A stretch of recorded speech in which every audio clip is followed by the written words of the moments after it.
Περιφερειακά του κέντρου της Αθήνας θα κυκλοφορήσουμε για να δούμε εκπροσώπους από δύο μεγάλους σε έκταση δήμους, αλλά και πληθυσμιακά θα έλεγα. Δύο, τρεις. Γιατί έχουμε τον Δήμαρχο Πεντέλης κοντά μας, τον κύριο Δημήτρη Στεργίου και νυν υποψήφιο για άλλη μια φορά, κύριε Στεργίου. Πόσες φορές είναι που η θητεία σας? Καλημέρα, σας ευχαριστώ για την πρόσκληση. Είναι για μένα η πέμπτη φορά που είμαι υποψήφιος δήμαρχος. Τις 4 προηγούμενους με τίμησαν οι δημότες μου και μάλιστα την τελευταία με το εκπληκτικό ποσοστό το 84%. Μάλιστα.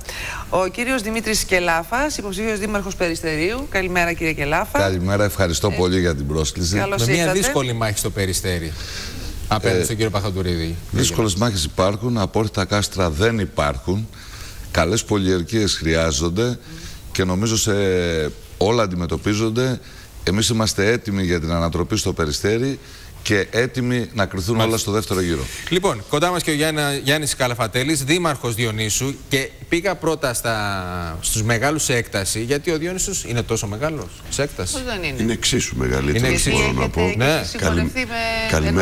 Καλημέρα και σε εσάς και στους θα μας δώσετε λίγο την την έκταση μετά τη συνένωση. Η έκταση, κοιτάξτε να δείτε, ο νέος καλλικρατικός Δήμος Διονύσου συγχωνεύτηκε από 7 δημοτικές ενότητες. Ποια είναι δηλαδή από την Μπάρνηθα μέχρι την Πεντέλη. Γιατί στο μυαλό μας έχουμε τώρα μόνο το Διόνυσο στο συγκεκριμένο σημείο, αλλά εσείς έχετε επίσης μεγάλη Διόνυσο, έκταση. Σταμάτα, Ροδόπολη, Δροσιά, Άνοιξη, Άγιο Στέφανος, Κρυονέρη. Όπως καταλαβαίνετε είναι μια τεράστια έκταση. Είναι γύρω στα... Που και όλες έπαθε μεγάλη καταστροφή. Ναι, κάποιες βεβαίως. Κατά διαστήματα έχουμε αρκετές πυρκαγιές. Ένας πράσινος δήμος, μεγάλος δήμος. Πού βρισκόσαστε εκεί τώρα? Δηλαδή αυτή η περιοχή, επειδή ανεβαίνουμε ανά καιρούς για κάθε περίπτωση και τώρα ανοίγει ο καιρός, ανεβαίνουμε προς τα πάνω όλοι, κακά τα ψέματα.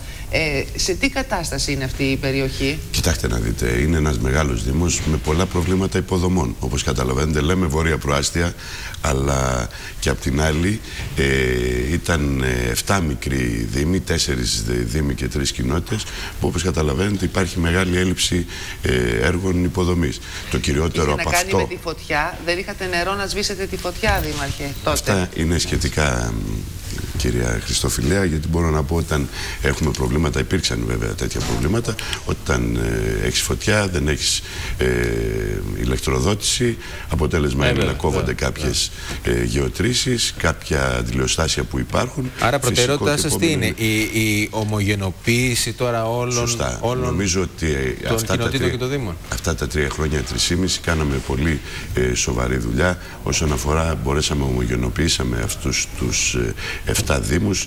Καταλαβαίνετε, μεγάλη ανομοιογένεια, έτσι, Διόνυσος, Δροσιά, Άγιο Στέφανος, μεγάλες ανομοιογένειες. Αυτές νομίζω ότι πλέον έχουν μπει σε στέρεες βάσεις όλα αυτά, και νομίζω ότι έχει τρομερά περιθώρια βελτίωσης ο Δήμος μας, αν το θέλετε, με πολύ καλά οικονομικά αποτελέσματα από τα διαθέσιμα που υπήρξαν. Μεγαλώσαμε παρά την οικονομική κρίση και η ύφεση που όλη η Ελλάδα και κατ' επέκταση και η τοπική αυτοδιοίκηση από τις περικοπές που είχαμε, εμείς κατορθώσαμε και δημιουργήσαμε και πλεονάσματα.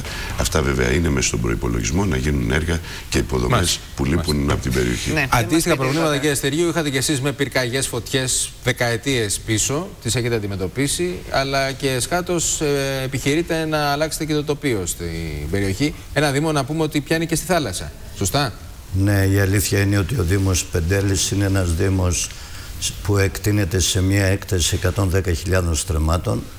Είναι ένας δήμος ο οποίος προκλήθηκε μετά την εφαρμογή του Καλλικράτη από 3 δήμους, την Πεντέλη, τη Νέα Πεντέλη και τα Μελίσια, και βασικά η εφαρμογή του Καλλικράτη στην περιοχή τη δικιά μας αντιμετωπίζει το πρώτο και κυρίαρχο πρόβλημα, που είναι το περιβαλλοντικό, αφού στην ουσία έχει το μεγαλύτερο κομμάτι της νοτιοανατολικής πλευράς του Πεντελικού, και όπως καταλαβαίνετε με κάθε θεομηνία, είτε αυτή λέγεται φωτιά, είτε λέγεται χιόνια, είτε λέγεται πλημμύρες από τα ρέματα, είναι μια κατάσταση που πρέπει κάποιος να τη δει.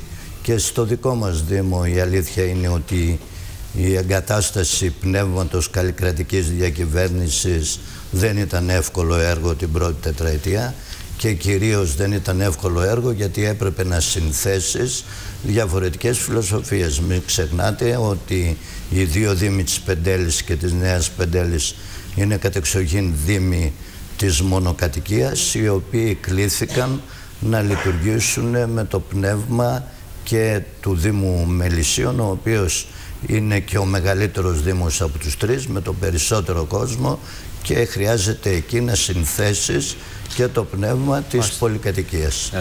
Τώρα, εσείς και Λάφα, το είπε και ο Γιάννης στην αρχή, λέμε μια δύσκολη μάχη, με την έννοια ότι ο νυν δήμαρχος και επίσης υποψήφιος είναι για πολλά χρόνια εκεί, θεωρείται πετυχημένος. Δηλαδή για μας που δεν είμαστε δημότες, βλέπουμε πάντως είτε πηγαίνοντας είτε φεύγοντας ότι ο Δήμος αυτός έχει αλλάξει πολύ τα τελευταία χρόνια και προς το καλύτερο, μπορούμε να πούμε.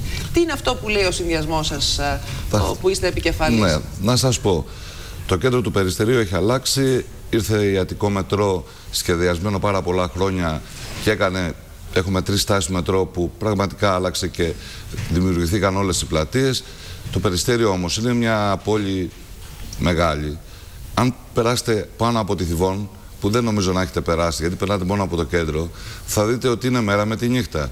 Εμείς λέμε, και σαν συνδυασμός, πρώτον, και ο πρώτος στόχος είναι να νοικοκυρέψουμε τα οικονομικά του Δήμου, γιατί έχουμε ένα Δήμο που έχει υποχρεώσεις, χρέη προς τρίτους, δάνεια, τόκους γύρω στα 60 εκατομμύρια ευρώ. Είναι κρυμμένα κάτω από το χαλί.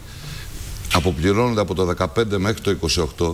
Να καταλάβετε, στα οικονομικά του Δήμου. Δηλαδή από εδώ και πέρα θα αρχίσουν να πληρώνονται τα δάνεια. Από το 15 μέχρι το 28 θα είναι οι ρυθμίσεις. Να καταλάβετε, όταν παρέλαβε ο κ. Παγατουρίδης, ήταν περίπου 35 ευρώ ο δανεισμός ανακάτοικο και τώρα έχει φτάσει 250.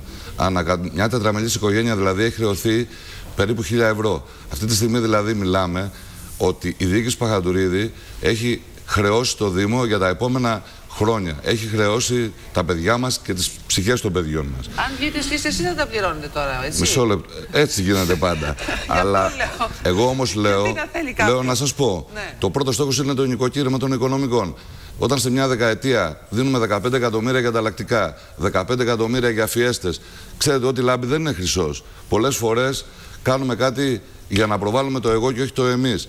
Δεν είναι δυνατόν να ξοδεύουμε 15 εκατομμύρια για ανταλλακτικά τη δεκαετία, 15 εκατομμύρια για φιέστες. Νομίζω ότι πρέπει να γίνει ένα νοικοκύρεμα, να μειώσουμε τα δημοτικά τέλη. Μπορούμε να καταργήσουμε τα τροφεία στους παιδικούς σταθμούς. Είναι μικρά ποσά αυτά που σας λέω.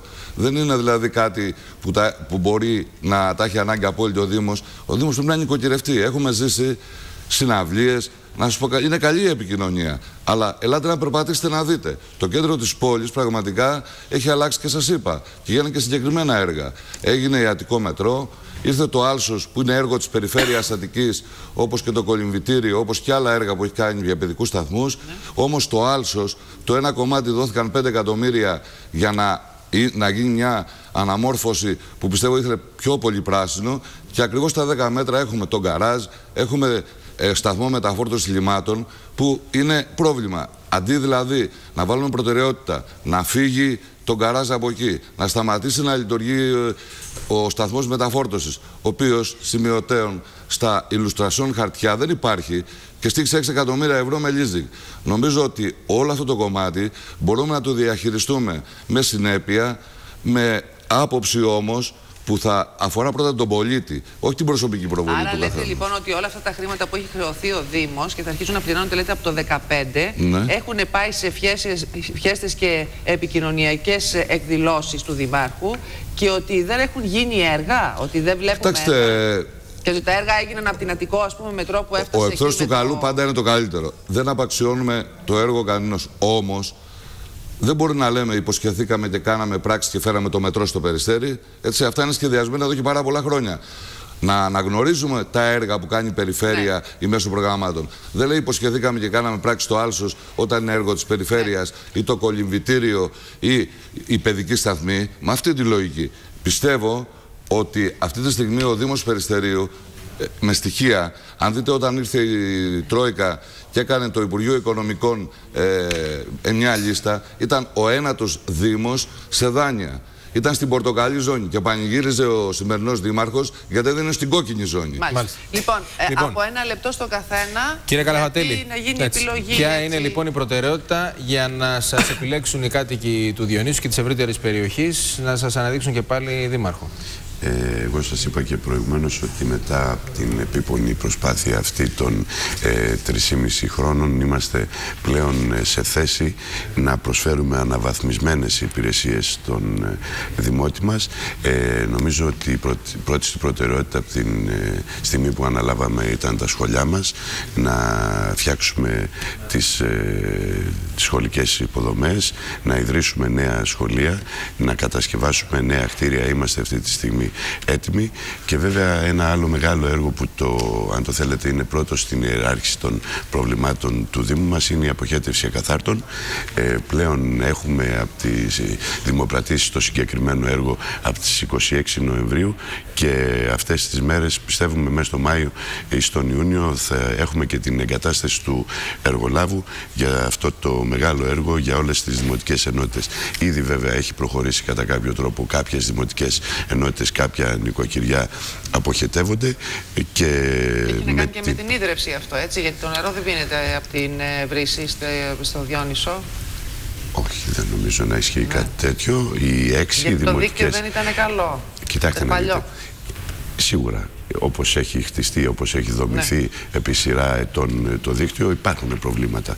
Άρα βέβαια, λέτε εσείς εγκαταστάσεις, το δίκτυο, υποδομές για την αποχέτευση. Αποχέτευση ακαθάρτων, αποχέτευση ομβρίων, ίδρυυση, όλα αυτά είναι δρομολογημένα, και άλλα δεκάδες μικρά έργα, ας πούμε, που έχουμε προγραμματίσει, που είναι μέσα στον προϋπολογισμό μας και στις αναγκαιότητες. Πάμε λοιπόν κύριε Σεργίου.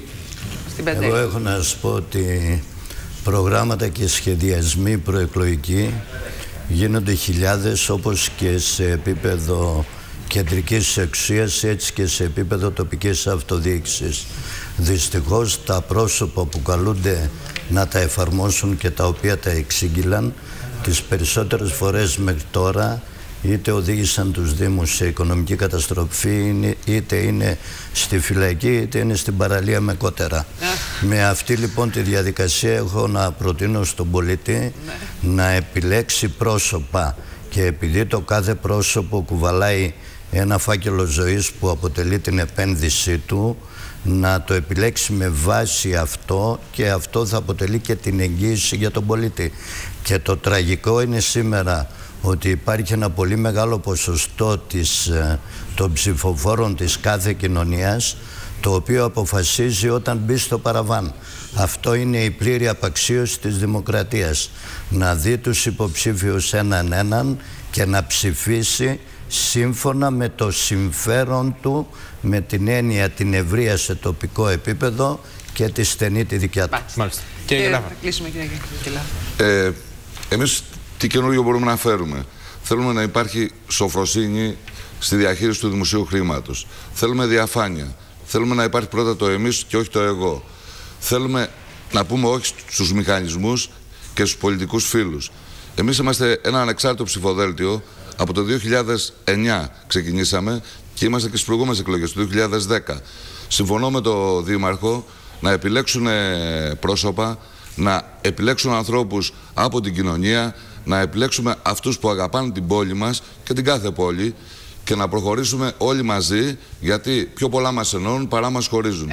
Εμείς θέλουμε ένα Περιστέρι αγωνιστικό, δυνατό, και ένα Περιστέρι που να είναι αντάξιο της ιστορίας. Το Περιστέρι θα πολύ μακριά, θα πάει μακριά και αξίζει να έρθει και προς εμάς. Είναι καλά να πηγαίνετε στα βόρεια προάστια, αλλά σας καλώ στο Περιστέρι που είναι. Αλλά δεν πάμε έτσι στα βόρεια προάστια, τυχαία να μένουμε κάπου καλά. Καλή επιτυχία να έχετε. Πάμε σε ένα μικρό διάλειμμα και θα επιστρέψουμε να σας αποχαιρετήσουμε.